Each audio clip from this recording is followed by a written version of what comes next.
الفضل YouTube channel میں آپ کا استقبال ہے۔ اس چینل پر روزانہ قرآن پاک کی ایک آیت تلاوت سماعت ترجمہ اور مختصر تشریح پیش کی جاتی ہے۔ ویڈیو اپلوڈ ہونے پر نوٹیفیکیشن پانے کے لیے اس چینل کو سبسکرائب کریں اور بیل آئیکن ضرور دبائیں۔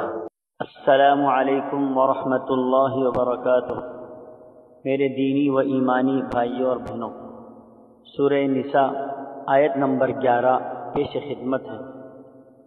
اعوذ باللہ من الشیطان الرجیم، یوصیکم اللہ فی اولادکم للذکر مثل حظ الانثیین، فَإِن كُنَّ نِسَاءً فَوْقَ اثْنَتَيْنِ فَلَهُنَّ ثُلُثَا مَا تَرَكَ، وَإِن كَانَتْ وَاحِدَةً فَلَهَا النِّصْفُ، وَلِأَبَوَيْهِ لِكُلِّ وَاحِدٍ مِّنْهُمَا السُّدُسُ مِمَّا تَرَكَ إِن كَانَ لَهُ وَلَدٌ، فَإِن لَّمْ يَكُن لَّهُ وَلَدٌ وورثه أبواه فلأمه الثلث، فإن كان له إخوة فلأمه السدس من بعد وصية يوصي بها أو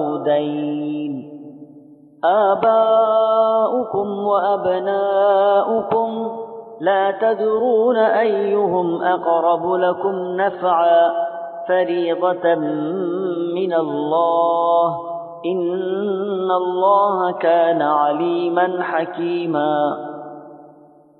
اللہ تعالیٰ تمہیں تمہاری اولاد کے بارے میں حکم کرتا ہے کہ ایک لڑکے کا حصہ 2 لڑکیوں کے برابر ہے، اور اگر صرف لڑکیاں ہی ہوں اور 2 سے زائد ہوں تو انہیں چھوڑے ہوئے مال کا 2/3 ملے گا، اور اگر ایک ہی لڑکی ہو تو اس کے لیے آدھا، اور میت کے ماں باپ میں سے ہر ایک کے لیے اس کے چھوڑے ہوئے مال کا 6واں حصہ ہے۔ یہ اس وقت ہے جب کہ میت کی اولاد ہو، اور اگر اولاد نہ ہو اور ماں باپ وارث ہوتے ہوں تو اس کی ماں کے لیے 3واں حصہ ہے۔ ہاں اگر میت کے کئی بھائی ہوں تو پھر اس کی ماں کا 6واں حصہ ہے۔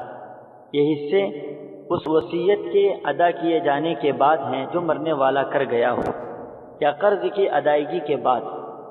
تمہارے باپ یا تمہارے بیٹے، تمہیں نہیں معلوم کہ ان میں سے کون تمہیں نفع پہنچانے میں زیادہ قریب ہے۔ یہ حصے اللہ کی طرف سے مقرر کردہ ہیں، بے شک اللہ تبارک و تعالی پورے علم اور کامل حکمتوں والا ہے۔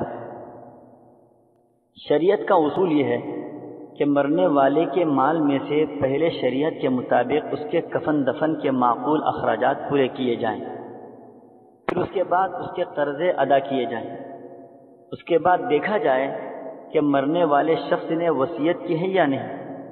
اگر وصیت کی ہے تو اس کی جائز وصیت کو پورا کیا جائے، صرف 1/3 مال میں سے باقی مال ورثہ میں تقسیم کیا جائے گا۔ قرآن پاک کی اس آیت میں چند افراد کے حصے بیان کیے گئے ہیں، اور یہ حصے پورے عدل و انصاف کے ساتھ ہیں۔ اللہ فرماتے ہیں ورثہ میں لڑکی اور لڑکے دونوں ہوں تو پھر اس اصول کے مطابق تقسیم کیا جائے گا، لڑکے چھوٹے ہوں یا بڑے، اسی طرح لڑکیاں چھوٹی ہوں یا بڑی، سب وارث ہوں گے، حتیٰ کہ جنین یعنی ماں کے پیٹ میں بھی پرورش پانے والا بچہ بھی وارث ہوگا، البتہ کافر اولاد وارث نہیں ہوگی۔ اگر بیٹا کوئی نہ ہو اور 2 سے زائد لڑکیاں ہوں تو کل مال میں سے 3 حصے کر کے 2 حصے دیے جائیں گے، اور اگر صرف 2 ہی لڑکیاں ہوں تب بھی انہیں 2/3 حصہ دیا جائے گا۔ اس کے علاوہ سورہ نساء کے آخر میں بتلایا گیا کہ اگر کسی مرنے والے کے وارث صرف 2 بہنیں ہوں تو ان کے لیے بھی 2/3 حصہ، لہذا جب 2 بہنیں 2/3 مال کی وارث ہوں گی تو 2 بیٹیاں بطریق اولا 2/3 مال کے وارث ہوں گی۔ جس طرح 2 بہنوں سے زیادہ ہونے کی صورت میں انہیں 2 سے زیادہ بیٹیوں کے حکم میں رکھا گیا ہے۔ خلاصہ یہ ہے کہ 2 یا 2 سے زائد لڑکیاں ہوں تو دونوں صورتوں میں چھوڑے ہوئے مال میں سے 2/3 لڑکیوں کا حصہ ہوگا، باقی مال عصبہ میں تقسیم ہوگا۔ عصبہ کہتے ہیں وہ رشتہ دار جن کے حصے متعین نہیں ہوتے، بلکہ حصے والوں کو حصہ دینے کے بعد بقیہ مال کے وارث بنتے ہیں، جیسے بیٹا، پوتا، بھائی، اور بعض حالات میں والد صاحب بھی۔ قرآن پاک کی اس آیت کے اندر ماں باپ کے حصے کی 3 صورتیں بیان کی گئی ہیں۔ پہلی صورت یہ ہے کہ مرنے والے کی اگر اولاد ہو تو مرنے والے کے ماں باپ میں سے ہر ایک کو 1 سدس یعنی 1/6 ملے گا، یعنی باقی 2/3 مال اولاد پر تقسیم ہو جائے گا۔ البتہ اگر مرنے والے کی اولاد میں صرف 1 بیٹی ہو تو اس میں سے چونکہ صرف نصف مال یعنی 6 حصوں میں سے 3 حصے بیٹی کے ہوں گے اور 1 سدس یعنی 6واں حصہ ماں کو اور 1 سدس باپ کو دینے کے بعد مزید 1 سدس باقی بچ جائے گا، اس لیے بچنے والا یہ سدس بطور عصبہ باپ کے حصے میں جائے گا، یعنی اس صورت میں باپ کو 2 سدس ملیں گے، ایک باپ کی حیثیت سے، دوسرے عصبہ ہونے کی حیثیت سے۔ دوسری صورت یہ ہے کہ مرنے والے کی اولاد نہیں ہے۔ ایک بات یاد رہے کہ پوتا پوتی بھی اولاد میں اجماعاً شامل ہیں، تو اس صورت میں ماں کے لیے تیسرا حصہ ہے اور باقی 2 حصے جو ماں کے حصے میں دگنا ہیں باپ کو بطور عصبہ ملیں گے۔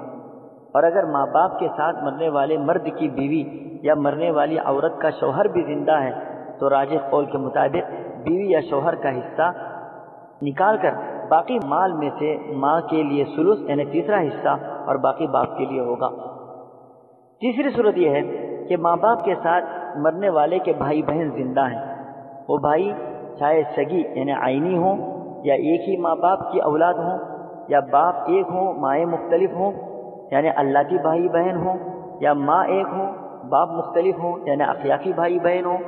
اگرچہ یہ بھائی بہن میت کے باپ کی موجودگی میں وراثت کے حقدار نہیں ہوں گے لیکن ماں کے لیے نقصان کا سبب بن جائیں گے، یعنی جب ایک سے زیادہ ہوں گے تو ماں کے ثلث حصے یعنی تیسرے حصے کو سدس یعنی 6 میں تبدیل کر دیں گے، باقی سارا مال 5/6 باپ کے حصے میں چلا جائے گا بشرطے کہ کوئی اور وارث نہ ہو۔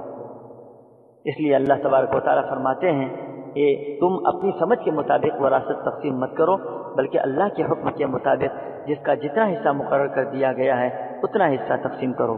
اللہ تعالیٰ صحیح معنی میں ہم سبوں کو سمجھنے کی توفیق عطا فرمائے، آمین۔ وآخر دعوانا ان الحمد للہ رب العالمین۔